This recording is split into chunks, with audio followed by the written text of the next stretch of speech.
उसने दूसरी शादी करके सिंगापुर चला गया, हम मेरे को और 2 बच्चों को छोड़ के। तो सास ससुर कैसे है फिर आपको लेके? सास ससुर बोल रहे जो हमारा लड़का लेके आएगा हम उसी को रखेंगे, तेरे को नहीं रखेंगे। तो आप तो उन्होंने भी घर से निकाल दिया। फिर एक रात हम गुरुद्वारे में रहे तीनों माँ बेटे, फिर मैं बस यहाँ पे आ गई। तो अब आपके मायके वाले भी आपका सपोर्ट नहीं कर रहे हैं? नहीं सपोर्ट नहीं कर रहे, वो कहते हैं अभी भी मैं यहाँ पे आ गई हूँ, अभी भी बोल रहे हो तुम वहीं अपने ससुराल में चली जाओ। मैंने कहा जबरदस्ती कैसे रह सकती है, वो रख ही नहीं रहे। वो बोल रहे जो हमारा लड़का लेके आएगा उसको रखेंगे, हमारा बेटा जो लेके आएगा। फिर उसकी गुमशुदगी की मैंने रिपोर्ट की, फिर उससे पता चला कि वो सिंगापुर चला गया है। उस लड़की का पता चला कि उसके साथ में है, तब मेरे को जाके पता चला। फिर मैं यहाँ पे आ गई शादी करके। 1 साल से नहीं आ रहा था वो तो, बिल्कुल भी 1 साल से घर पे उसने देखा ही नहीं, बच्चों को भी नहीं। जब मेरा बेटा बिल्कुल 2 महीने का तब से उसने घर छोड़ा है। So hello everyone, welcome back to our channel मायका वही माँ का घर। तो वीडियो को शुरू करने से पहले एज यूजुअल आपसे एक गुजारिश है कि जो ऊपर स्क्रीन पे नंबर्स आ रहे हैं वो सिर्फ और सिर्फ महिलाओं के लिए है। जो महिलाएं घरेलू हिंसा से पीड़ित हैं वो हमें कांटेक्ट कर सकते हैं, जो ऊपर स्क्रीन पे नंबर्स आ रहे हैं। यहाँ से शादी और अडॉप्शन नहीं होता है, तो प्लीज़ कृपया करके यहाँ पर शादी और अडॉप्शन के लिए संपर्क ना करें, क्योंकि ये फैसिलिटीज़ मायका महिला आश्रम नहीं देता है। तो आज हमारे साथ एक महिला है जो राजस्थान से आई हैं और अपने 2 बच्चों के साथ। तो आइए जानते हैं कि इनके साथ ऐसा क्या हुआ कि इन्हें अपना घर परिवार छोड़कर 2 बच्चों के साथ मायका महिला आश्रम में रहना पड़ा। तो नमस्ते मैम। दीदी तो मैम आपके साथ ऐसा क्या हुआ था कि आपको मतलब 2 बच्चों के साथ इतना बड़ा कदम उठाना पड़ा? दीदी मेरी जब से शादी हुई 5 साल शादी को हो गए, तब से मेरे को दहेज के लिए सासू माँ भी बोलती थी, मेरे पति भी तुम दहेज कम लेके आई हो, तुम गरीब घर की हो, तुम ज़्यादा सुंदर लड़की हमारे को चाहिए। तो इसके लिए मेरे को मारपीट करते थे, गाली गलौज। सास मेरी इधर उधर जाके बातें मेरे बारे में बहुत गलत सीधा बोलती रहती थी। और मेरे पति भी मेरे को, कभी पेट में प्रेगनेंसी थी ना 7th मंथ की, तब भी मेरे पति ने मेरे पेट में लात मारी, बाल पकड़ के घसीट दिए, ये सब होता रहता था। फिर मैंने 1 साल पहले से यूट्यूब पे ये मायका महिला की वीडियो देखी थी, तब से मैंने फैसला कर लिया कि मैं अब वहाँ पे जाऊंगी। तो अब मेरे पति 1 साल से घर पे नहीं आ रहे थे, मैं अपने सास ससुर के साथ में रहती थी। तो अब उसने दूसरी शादी करके सिंगापुर चला गया, हम मेरे को और 2 बच्चों को छोड़ के। तो आपकी जो शादी थी अरेंज मैरिज थी, लव मैरिज थी? अरेंज मैरिज थी दीदी। माँ बाप ने देख के शादी हाँ करवाई जी, थी? 3 साल रिश्ते को हो रहे, उसके बाद चौथे साल में हमारी शादी हुई थी। मतलब 3 साल पहले आप ऐसे ही रहे हो, हाँ जी। फिर उसके बाद आपने चौथे साल में शादी करी है? हाँ जी। तो शादी को फिर अभी 2 साल हुए आपके? हम मेरी शादी को 5 साल हुए मैम। शादी को भी 5 साल हो गए और उससे पहले 3 साल आप साथ रिश्ता रहे, हुआ। रिश्ता हो गया था। हाँ जी। तो आपने मायके वालों से एक बार भी शिकायत नहीं करी कि आपने कैसा लड़का ढूंढा है? मैम की थी, मायके वाले कहते कोई बात नहीं, अपने आप सुधर जाएगा, तुम वहीं पे रहो सास ससुर के। मैं सास ससुर के साथ 1 साल से रह रही हूँ बिना पति के, कोई मेरे पास फोन नहीं आया उसका, कोई मैसेज नहीं आया। अगर मैंने कभी कोशिश की फोन करने की, मैसेज करने की, तो वो उसने ब्लॉक कर दिया। वो बोल रहा तेरे साथ मेरा कोई रिश्ता नहीं है, मैं दूसरी शादी करूंगा, नई दुल्हन लेके आऊंगा, नए बच्चे होंगे, मेरे को कोई मतलब नहीं है, बच्चों से कोई मतलब नहीं है तुम्हारे साथ।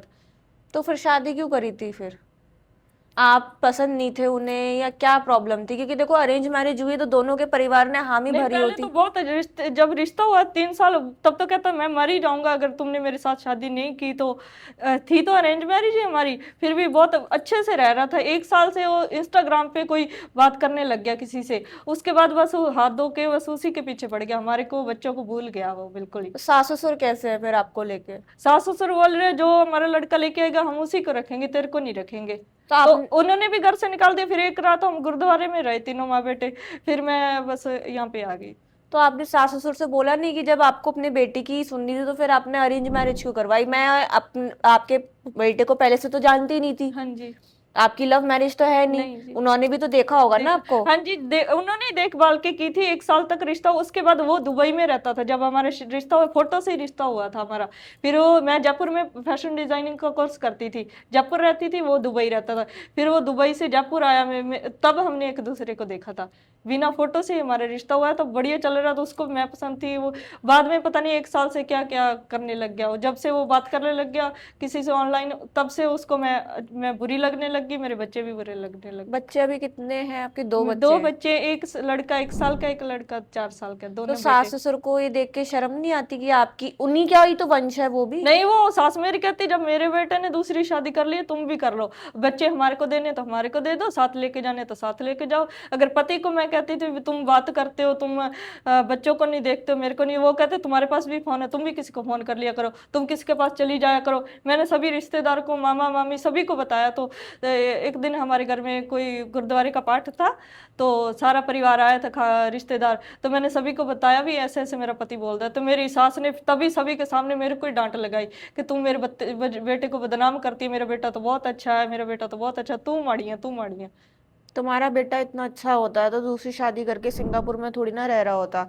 अपनी पहली बीवी को छोड़ के गया है, तो बच्चे हैं उसके छोटे छोटे, वो कौन देखेगा? वो दहेज में तो लाई नहीं थी अपने दोनों बच्चे, तुम्हारी बेटे का वंश है ना वो।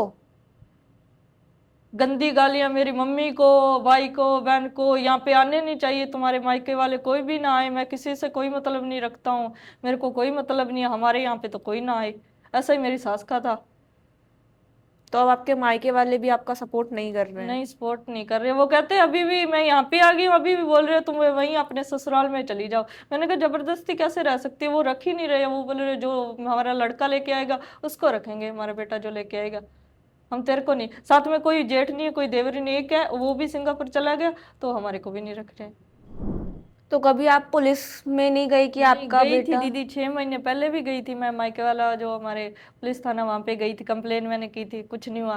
फिर अब 1 महीने पहले भी मैंने की थी, फिर उसकी गुमशुदगी की मैंने रिपोर्ट की, फिर उससे पता चला कि वो सिंगापुर चला गया है, उस लड़की का पता चला कि उसके साथ में है, तब मेरे को जाके पता चला, फिर मैं यहाँ पे आ गई शादी करके। 1 साल से ही नहीं आ रहा था वो तो, बिल्कुल भी 1 साल से घर पे उसने देखा ही नहीं, बच्चों को भी नहीं। जब मेरा बेटा बिल्कुल 2 महीने का तब से उसने घर छोड़ा है, तब से उसके साथ में रह रहा है, आके देखा ही नहीं मेरे को, बच्चों को। अब भी बिना बताए जहाँ रह रहा से उधर से ही सिंगापुर चला गया, घर पे बताया भी नहीं उसने।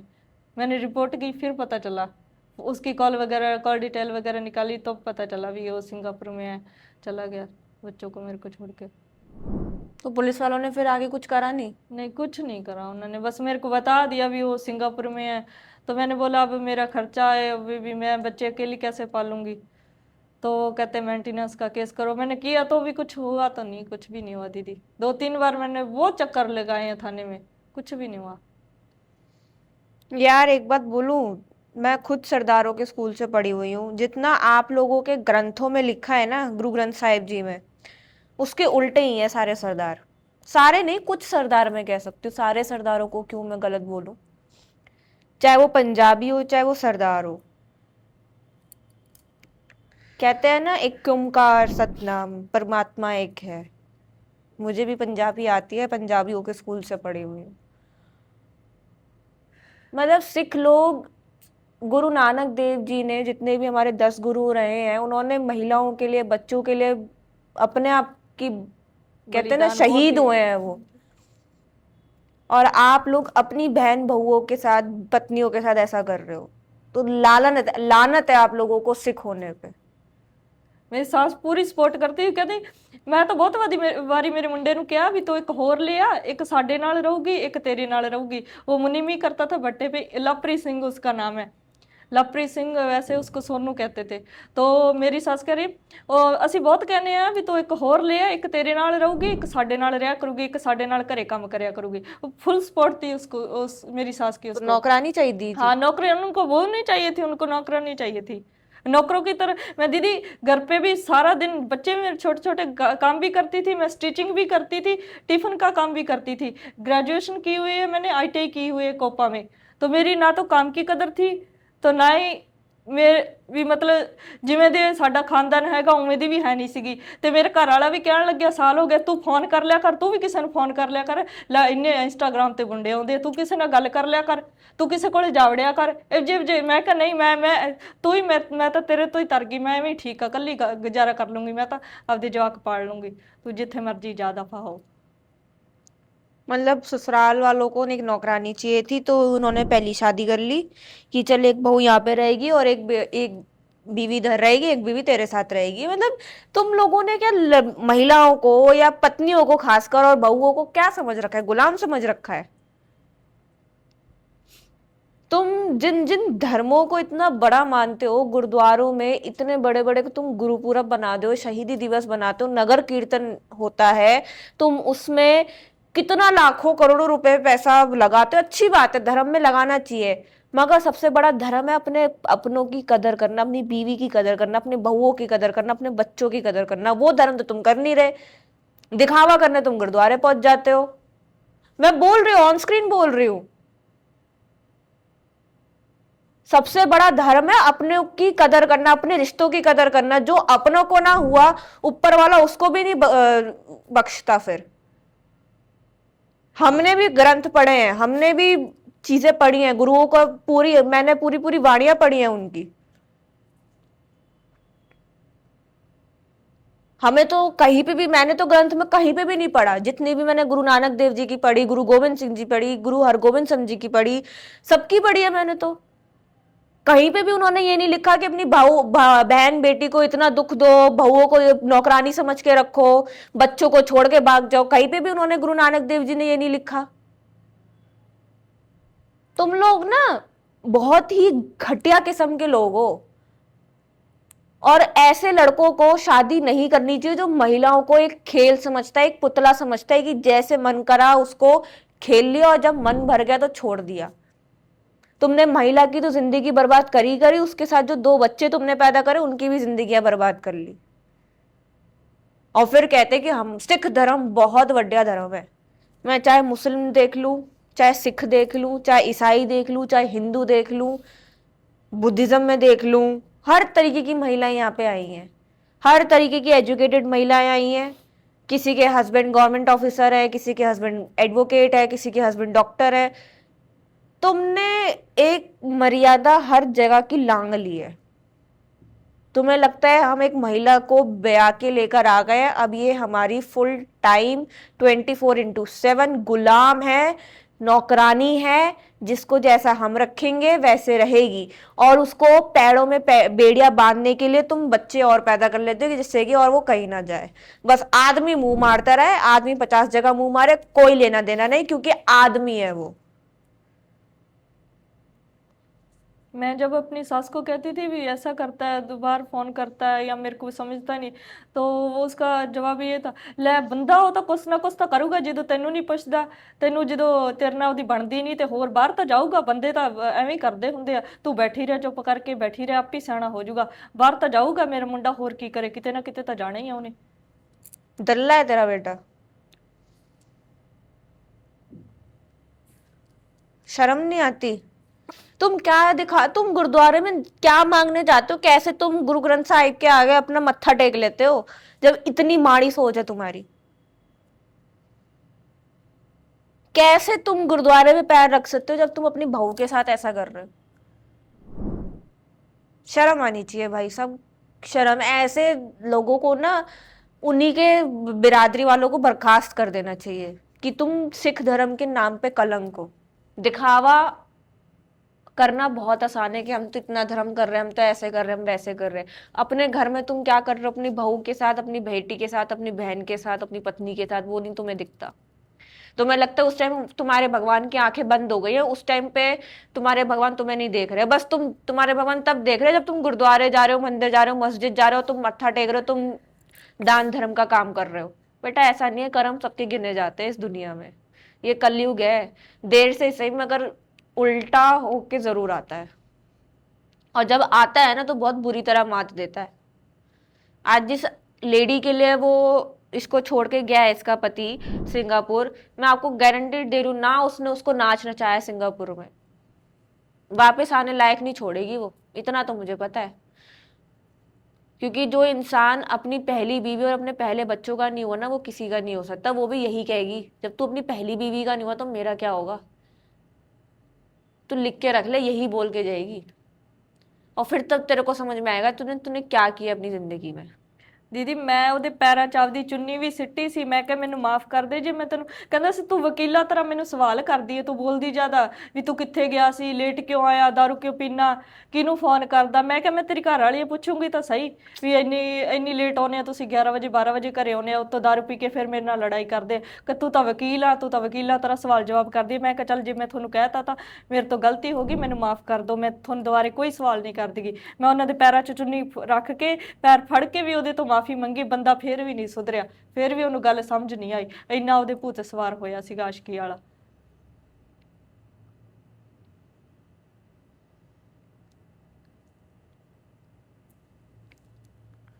भाई तेरी बीवी है, वो क्यों नहीं पूछेगी तेरे से सवाल क्यों पी के आ रहे हो, कितने बजे आ रहे हो, क्यों लेट आ रहे हो, क्यों नहीं पूछेगी? अगर अगर तू उसकी जगह होता, तेरी बीवी कमाने जाती और वो लेट आती, तू तो सीधा बेल्ट उठा के मारने लग जाता, लेट आई है, क्यों आई है, किस लिए आई है, कहाँ घूम रही थी। मतलब सिर्फ आदमियों का हक है अपनी पत्नियों से सवाल जवाब करने का, पत्नी का कोई हक नहीं सवाल जवाब करने का। मतलब 1% मान लो कि तेरा एक्सीडेंट हो जाए और वो तेरे बारे में कुछ ना पूछे, तेरे से फोन ना करके पूछे, इस घर वाले तो इसी पे ही चढ़ेंगे ना, तूने क्यों नहीं पूछा अपने पति से कि कहाँ है कहाँ नहीं है। वो तुमसे पूछे तो तुम्हें प्रॉब्लम होती है, तुमसे ना पूछे तो तुम्हें प्रॉब्लम होती है। पागल वागल हो क्या?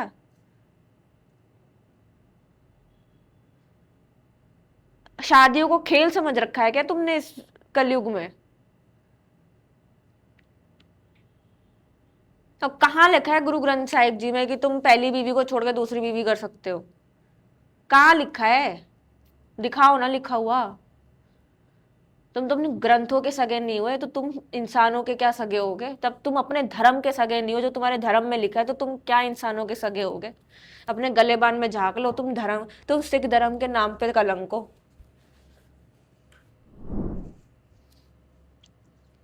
पता नहीं कैसे कैसे लोग भगवान डाल देते हैं धरती पर। अपनी पत्नी का नहीं सही, बच्चों का तो सोच ले, इतने छोटे छोटे बच्चे अभी उनके। तो अब आपको मायका महिला आश्रम में कितना टाइम हो गया बच्चों के साथ?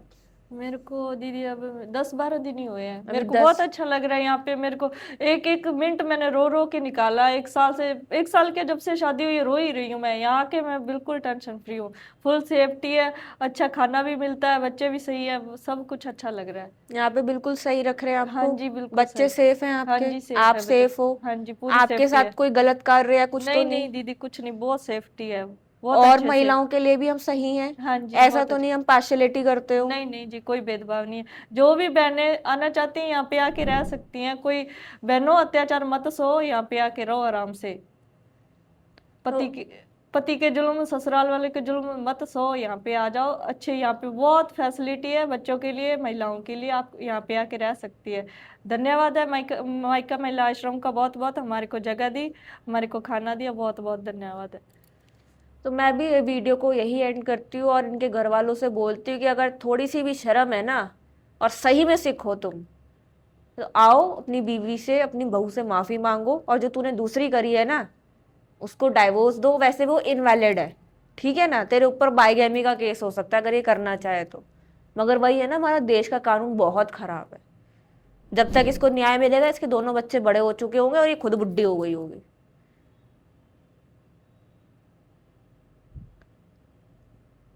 वीडियो को एंड करने से पहले मैं यही बोलूंगी कि देखो, धर्म के नाम पे मैं कोई भेदभाव या मायका महिला आश्रम भेदभाव नहीं करता है।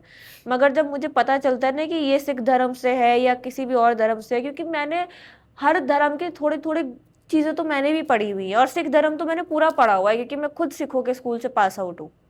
12 साल मैंने सिखों के साथ ही निकाले हैं।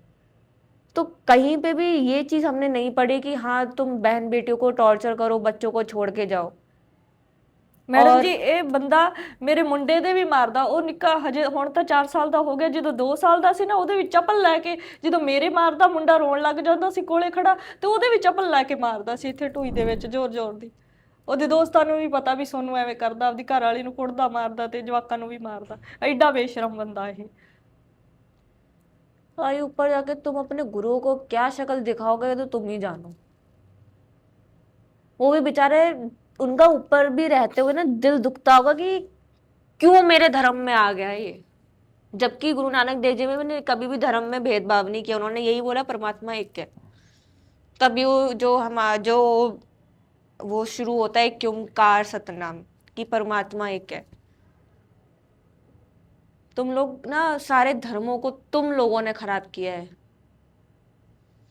सबसे बड़ा जो हम अगर ये जैसे हिंदू मुसलमान हो रहा है या सिखों के साथ, सिखों में जो महिलाओं के साथ हो रहा है, 90% आदमियों की वजह से सारे धर्म खराब हैं। आदमियों की सोच की वजह से, आदमियों की हरकतों की वजह से धर्म खराब हो रहे हैं, सारी धर्म खराब हो रहे हैं। महिलाओं का भी कुछ 10% होता होगा, मगर जो 90% है ना, वो आदमियों की वजह से। उन्होंने अपनी कौमों को इतना बदनाम कर दिया हरकतों से, सोच से, बदतमीजियों से। तो वीडियो को यही एंड करते हैं। अगर आपको वीडियो अच्छी लगी हो तो प्लीज़ लाइक शेयर ज़रूर करें, और इनके हस्बैंड तक ये वीडियो पहुंचाएं, इनके ससुराल वालों तक वीडियो पहुंचाएं। राजस्थान की ये रहने वाली हैं, तो प्लीज़ प्लीज़ प्लीज़ वीडियो को ज़्यादा से ज़्यादा शेयर करिए और चैनल को सब्सक्राइब करना मत भूलिएगा। धन्यवाद।